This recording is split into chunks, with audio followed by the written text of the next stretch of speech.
ამ გამოშვებაში ყურადღებას იქცევს არა რომელიმე ცალკეული ეპიზოდი, არამედ გასული კვირის კლიმატური მოვლენების საერთო ხასიათი. ზედმეტად ხშირად ისინი ჩვეული სცენარით არ ვითარდებოდნენ. თუ რა ხდებოდა კონკრეტულად მსოფლიოს სხვადასხვა რეგიონში, იხილეთ შემდგომში. უკრაინა. ზედიზედ რამდენიმე დღის განმავლობაში უამინდობამ ტალღებად გადაუარა უკრაინის სხვადასხვა რეგიონს. კიევსა და ოლქებში ძალიან ძლიერი ჩექა-ქუხილი დაფიქსირდა და მიუხედავად იმისა, რომ მაისში ჩექა-ქუხილი აქ ჩვეულებრივი მოვლენაა, ამ სიმძლავრის სტიქიამ ადგილობრივი მაცხოვრებლები შეაშინა. ერთ-ერთი მეხი მრავალსართულიანი კორპუსის სახურავს დაეცა. კიდევ ერთმა კი კერძო სახლის ხანძარი გამოიწვია სოფელ კრივკოვშინაში. ძლიერი ქარის გამო ხეები და ტოტები ცვიოდა, რამაც ელექტროგადამცემი ხაზები დაწყვიტა, ათასობით ადამიანი შუქის გარეშე დარჩა. 22 მაისს დედაქალაქსა და ოლქში ძლიერი წვიმა მოვიდა მსხვილი სეტყვით. ეზოები და გზები სწრაფად დაიფარა ყინულის ფენით, ხოლო ტრანსპორტის მფლობელები ავტომობილების დაზიანების შესახებ იტყობინებოდნენ. სტიქიის დარტყმის ქვეშ აღმოჩნდა ქალაქი ნიკოლაევიც, სადაც ძლიერმა თავსმაწვიმამ და ჩექა-ქუხილმა წამებში აქცია გზები მდინარეებად. ტროტუარები მთლიანად წყალმა დაფარა და ქალაქში ფეხით გადაადგილება პრაქტიკულად შეუძლებელი იყო.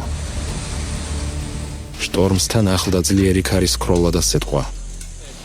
ვინიცის ოლქში უამინდობამ ასევე მნიშვნელოვანი ზარალი გამოიწვია. წყლის ნაკადებმა პირდაპირ მნიშვნელობით წალეკა მოსახლეობის ბოსტნები, დატბორა სარდაფები, ხოლო ქუჩები ტალახის სქელი ფენით დაიფარა. რაიონების უმეტესობაში აღინიშნებოდა ჩექა-ქუხილი, რამდენიმე მეხის დაცემამ კი ნაგებობების ხანძარი გამოიწვია. სოფელ ვოიტოვკაში სეტყვით მოფენილი მიწა ისე გამოიყურებოდა, თითქოს ისევ იანვარი დადგა. ვინიცაში ხე საზოგადოებრივი ტრანსპორტის გაჩერებას დაეცა. მოძრაობა გართულებული იყო საოლქო ტრასებზეც. ძლიერი თავსმაწვიმებისგან, სეტყვიანი შტორმისა და ძლიერი ქარბუქისგან ასევე დაზარალდა პოლტავის, ჟიტომირისა და ჩერკასის ოლქები. ზიანი მიადგა არა მხოლოდ რეგიონების ინფრასტრუქტურას, არამედ სოფლის მეურნეობასაც.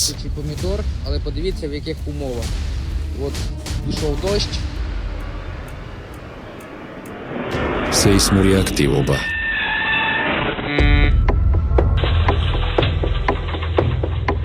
მაისს გუანსის პროვინციის ლიუჯოს ოლქის ლიუნანის რაიონში 21 საათის ინტერვალით ორი ძლიერი და ზედაპირული მიწისძვრა მოხდა, რომელთა მაგნიტუდა 5.2 იყო. ჩინეთის სეისმოლოგიური ქსელის მონაცემებით, ამ მოვლენების ეპიცენტრები ერთმანეთისგან დაახლოებით 1 კილომეტრში, მჭიდროდ დასახლებულ რაიონში მდებარეობდა, სადაც 100 კილომეტრის რადიუსში 6.8 მილიონი ადამიანი ცხოვრობს. ადგილობრივმა სეისმოლოგებმა ორივე მიწისძვრა აქტივობის გუნდურ როიულ ტიპს მიაკუთვნეს. მიწისქვეშა ბიძგები ჯერ კიდევ 18 მაისის ორ მთავარ მოვლენამდე ერთი დღით ადრე დაიწყო, ხოლო მომდევნო განმეორებითი ბიძგის მაგნიტუდა 3.6-ს აღწევდა. თვითმხილველები მეორე მიწისძვრას აღწერდნენ, როგორც უფრო ძლიერსა და ხანგრძლივს. შენობები შესამჩნევად ირყეოდა, ხოლო თავად ბიძგები დაახლოებით 3 წამს გაგრძელდა. ყევები ასევე იგრძნობოდა გუანდუნის, გუიჯოუს, სიჩუანის, იუნანისა და ჰუნანის პროვინციებში. ბიძგების მაქსიმალურმა ინტენსივობამ 7 ბალს მიაღწია. ხალხს სახლებში დაბრუნების ეშინოდა და ღამეს ქუჩაში, ავტომობილებში ან კარებში ათევდა. ეპიცენტრის მახლობლად შენობებსა და მიწაზე მრავალი ბზარი და ნაპრალი გაჩნდა, ზოგიერთი სახლი ბიძგის დროსვე ჩამოინგრა, სხვები კი მდრევას მოგვიანებითაც აგრძელებდნენ. რის გამოც ადგილობრივი მაცხოვრებლები შიგნით შესვლას აუცილებელი ნივთების გამოსატანადაც კი უფრთხოდნენ. მიწისძვრებმა ადგილობრივ ეკონომიკასაც მიაყენა დარტყმა.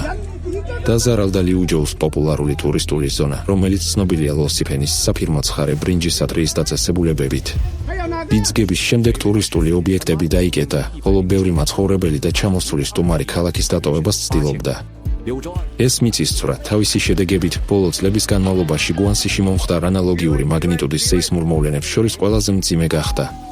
ამაზე გავლენა იქონია რამდენიმე ფაქტორის ერთობლიობამ, როგორიცაა კერის მცირე სიღრმე, კარსტული რელიეფი და ეპიცენტრის სიახლოვე მჭიდრო ძველი განაშენიანების მქონე დასახლებულ პუნქტებთან. ოფიციალური მონაცემებით მიწისძვრებმა სულ მცირე 2 ადამიანის სიცოცხლე შეიწირა, ხოლო თითქმის 10,000 ადამიანის ევაკუაცია განხორციელდა. 19 მაისს პერუში მოხდა ძლიერი მიწისძვრა, რომლის მაგნიტუდა 6.1 იყო. მისი ეპიცენტრი კი ქალაქიდან სამხრეთით 41 კილომეტრში მდებარეობდა. თვით ქალაქში ბიძგების ინტენსივობამ მერკალის შკალით 6 ბალს მიაღწია. განსაკუთრებული ზიანი მიადგა კულტურულ მემკვიდრეობას. სარახასწველ სასაფლაოზე ნაწილობრივ ჩამოინდრა სან-ბენიტოს პავილიონი, რამაც 18 ნიშა გაანადგურა. ასევე გაიბზარა კათედრალური ტაძრის კედლები. დაზარალდა სან-ლუის გონსაგას ეროვნული უნივერსიტეტის საბუნებისმეტყველო მეცნიერებათა ფაკულტეტი. შენობაში ჩაიმსხვრა ფანჯრები და კედლებზე ღრმა ბზარები გაჩნდა. ზოგიერთმა სტუდენტმა ბიძგის მომენტში ძლიერი რყევის გამო ნერვული აშლილობა განიცადა. ადგილობრივი ხელისუფლების ინფორმაციით ჰიკას, უანკაველიკასა და აიაკუჩოს რეგიონებში სტიქიამ 70 სახლი დააზიანა და მათგან 8 საცხოვრებლად უარგისი გახადა. ასევე ნაწილობრივი ნგრევა დაფიქსირდა 13 სასწავლო დაწესებულებაში, საზოგადოებრივ შენობაში, სამედიცინო და სავაჭრო ცენტრში. 28 ადამიანი დაშავდა და ჰოსპიტალიზებული იქნა. სერიოზულად დაზიანდა ინფრასტრუქტურა, დაინგრა გზების, საირიგაციო არხები და გამწმენდი ნაგებობები. სეისმურმა ბიძგებმა გამოიწვია მეწყერი, რომელმაც გადაკეტა ლოს ლიბერტადორესის ეროვნული გზატკეცილი დისტრიტო დე სან კლემენტე, აიაკუჩოს მონაკვეთზე.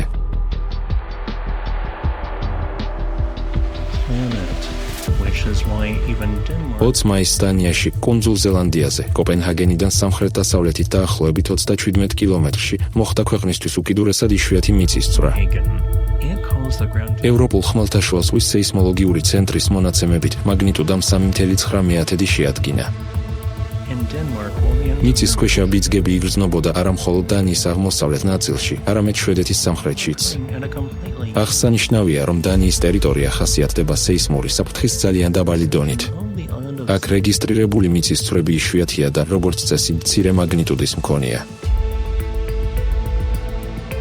ამერიკის გეოლოგიური სამსახურის მონაცემებით, ქვეყანაში პირველი მიწისძვრა დარეგისტრირდა 1985 წელს და ამ მომენტიდან მიმდინარე წლის 24 მაისამდე დანიაში სულ მოხდა 35 მიწისძვრა, რომელთა მაგნიტუდა 1.4-4.4-მდე მერყეობდა, რაც საშუალოდ წელიწადში ერთ შემთხვევაზე ნაკლებს შეადგენს. ამასთან, მთელი ამ პერიოდის განმავლობაში მხოლოდ 8 ბიძგს ჰქონდა 3.5 და უფრო მაღალი მაგნიტუდა.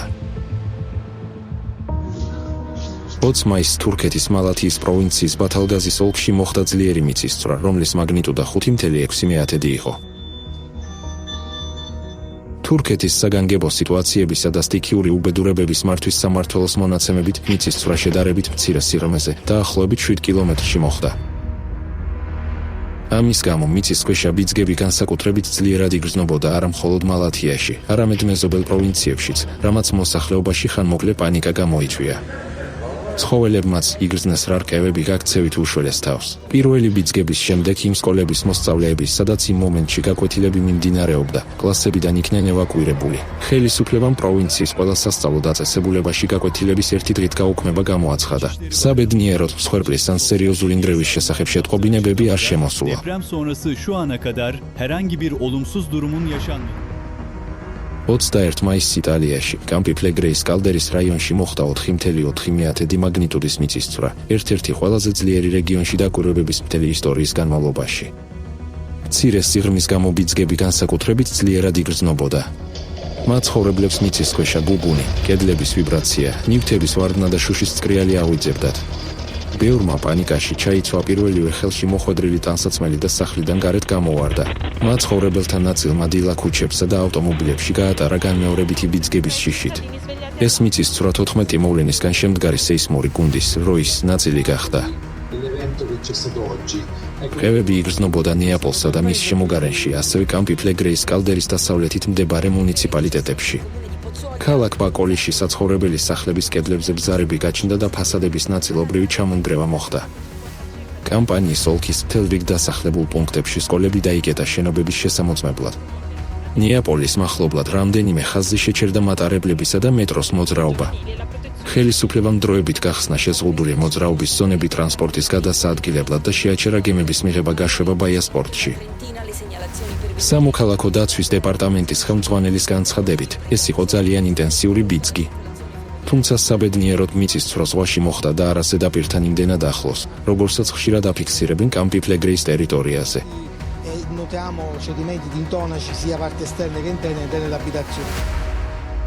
თურქეთი 20 მაისიდან თურქეთის ჰათაის პროვინციას ბოლო 10 წლეულების განმავლობაში უძლიერესი თავსხმაწვიმები დაატყდა თავს, რამაც მასშტაბური წყალდიდობები და მეწყერი გამოიწვია. ექსტრემალურმა ნალექებმა მოკლე დროში გადატვირთა რეგიონის ინფრასტრუქტურა. ქუჩები დაიტბორა, წყალი შევიდა სახლებში, მაღაზიებსა და ადმინისტრაციულ შენობებში. ბევრი მაცხოვრებელის საკუთარ სახლში აღმოჩნდა ბლოკირებული. ტრანსპორტის მოძრაობა პრაქტიკულად მთლიანად პარალიზებული იყო. ზოგიერთ ადგილას ელექტრომომარაგების შეფერხებები დაფიქსირდა. სერიოზული ზიანი მიადგა სოფლის მეურნეობას. დაზარალდა დაახლოებით 2500 ჰექტარი სასოფლო-სამეურნეო მიწა. სამანდაღის რაიონში სამედიცინო პუნქტი თითქმის სახურავამდე დაიტბორა, ხოლო სანაპიროზე ტალღებმა მორები, ნაგავი და ცხოველების ლეშები გამორიყა. მდინარე ყარაჩაის ადიდების შედეგად ნაწილობრივ ჩამოინგრა ხიდი, რომელიც სამანდაღსა და ანთაქიას აკავშირებს. ჩამონგრევის მომენტში ხიდზე ავტომობილი გადადიოდა, რომელიც წყლის ნაკადმა მდინარეში გაიტაცა. მანქანაში მყოფი 2 ახალგაზრდა დაიღუპა. ანთაქიის ოლქში მეწყრის გამო ერთსართულიანი საცხოვრებელი სახლი ჩამოინგრა. დაიღუპა 15 წლის მოზარდი, 3 ადამიანმა კი ტრავმები მიიღო და ისინი საავადმყოფოში გადაიყვანეს. დეფნეს სამანდაღის შემოვლით გზაზე გზის სავალი ნაწილი ჩაინგრა. მიმავალი ავტომობილი მდინარის კალაპოტში გადავარდა, ძღოლი ადგილზევე დაიღუპა. სხვა მანქანები წყლის ნაკადებმა გაიტაცა. სტიქიის შედეგების ლიკვიდაციაში ჩართული იყო საგანგებო სამსახურების 2200-ზე მეტი თანამშრომელი და დაახლოებით 860 ერთეული ტექნიკა. ჰათაის პროვინციაში წყალდიდობის შედეგად 5 ადამიანი დაიღუპა, ხოლო კიდევ 17-მა ტრავმები მიიღო. პაპუა-ახალი გვინეა. ბისმარკის ზღვის ცენტრალურ ნაწილში, პაპუა-ახალი გვინეის აკვატორიაში, გრძელდება იშვიათი წყალქვეშა ვულკანური ამოფრქვევა, რომელმაც წინასწარ მიიღო სახელწოდება ტიტან რიჯი. ამ მოულოდნელი ამოფრქვევის პირველი ნიშნები თანამგზავრებმა 8 მაისს აღმოაჩინეს. მას წინ უძღოდა 6 მიწისძვრის სერია. მომდევნო დღეს ნასას თანამგზავრებმა აქვამდა ტერამ დააფიქსირეს ორთქლის თეთრი შლეიფები, ხოლო 10 რიცხვში გადაღებულმა კადრებმა აჩვენა ორთქლის სვეტი, რომლის სიმაღლე 3000 მეტრს აღწევდა და ფერშეცვლილი წყლის ზონა, ზომით დაახლოებით 9-11 კილომეტრზე.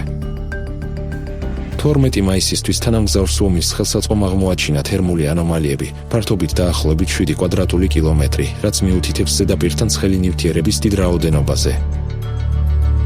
ამავდროულად ადგილობრივი მეთევზეები იტყობინებოდნენ, რომ მათ ესმოდა ძლიერი გუგუნი და ხედავდნენ მკვდარ თევზს წყალქვეშა ვულკანის ამოფრქვევის რაიონში. კუნძულ მანუსიდან სამხრეთ-აღმოსავლეთით დაახლოებით 125 კილომეტრში მდებარე ვულკანი აფრქვევდა ორთქლის მძლავრ სვეტს, ხოლო მისი ლავა აფორმებდა პემზის მცურავ ტივებსა და კუნძულებსაც კი, რომლებიც ამოფრქვევის ადგილიდან თანდათან დაშორებით საფრთხეს უქმნიდნენ ნაოსნობას. მცირე ზომის გემები შეიძლება გაიჭედონ ამ მცურავ წარმონაქმნებში, ხოლო მსხვილ ხომალდებზე პემზას შეუძლია ტუმბოების გაჭედვა გამოიწვიოს. რაბაულის ვულკანოლოგიური ობსერვატორიის გეოდეზიური მონიტორინგის მთავარი სპეციალისტის განცხადებით, ჩვეულებრივი წყალქვეშა ამოფრქვევები ამ რაიონში ჩუმად მიმდინარეობს ზღვის ფსკერზე და შეუმჩნეველი რჩება. მაშინ, როდესაც ვულკან ტიტან რიჯზე მიმდინარე აქტივობა მიიჩნევა ძალიან იშვიათად და თავისი მასშტაბით მიეკუთვნება იმათ, რომლებიც რამდენიმე ასეულ ან 1000 წელიწადში ერთხელ ხდება.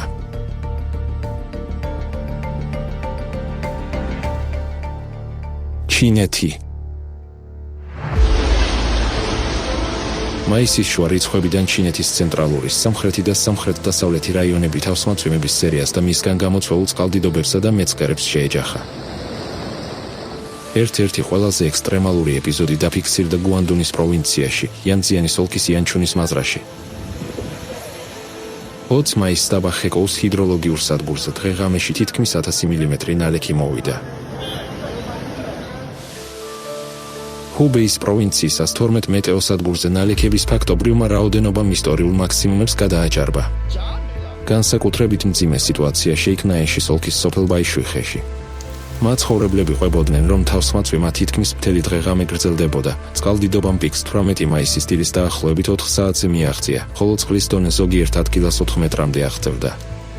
ძლიერმა წვიმამ გამოიწვია სოფელ ბაიშვიხეში მიმავალი გზების, კავშირგაბმულობისა და ელექტრომომარაგების ხაზების დაზიანება. ჰუნანის პროვინციის შიმენის მაზრაში სტიქიისგან 58000-ზე მეტი ადამიანი დაზარალდა. ექსტრემალურმა ნალექებმა ხიდების ჩამონგრევა გამოიწვია. ხუპინშანის 20-ზე მეტი მთის სოფელი ელექტროენერგიისა და კავშირის გარეშე დარჩა. ჰუმანიტარული ტვირთი იქუპილოტო საფრენი აპარატების, დრონების მეშვეობით მიჰქონდათ. 24 მაისის ღამეს ქალაქ ჩუნცინის იუნჩუანის რაიონში სულ რაღაც 2 საათში თითქმის 300 მილიმეტრი წვიმა მოვიდა.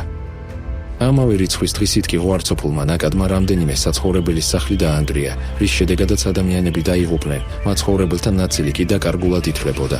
ერთ-ერთმა მაშველმა განაცხადა, რომ მამაკაცი, რომელიც მეწყერს გაურბოდა, სახლიდან გამოვარდა და წყლის ნაკადმა წააქცია, თუმცა მან ხეს ჩაბღაუჭება შეძლო. იგი გონზე მყოფი იპოვეს, მაგრამ მოტეხილობა ჰქონდა და ძალიან დასუსტებული იყო. 25 მაისისთვის ქვეყნის მასშტაბით 10 მცირე და საშუალო მდინარეზე წყლის დონემ გაფრთხილების ნიშნულს ბევრად გადააჭარბა. მაქსიმალურმა გადაჭარბებამ 3,11 მეტრი შეადგინა. წყალდიდობებისა და მეწყერების შედეგად სულ მცირე 22 ადამიანი დაიღუპა, ხოლო კიდევ 20 დაკარგულად ითვლებოდა.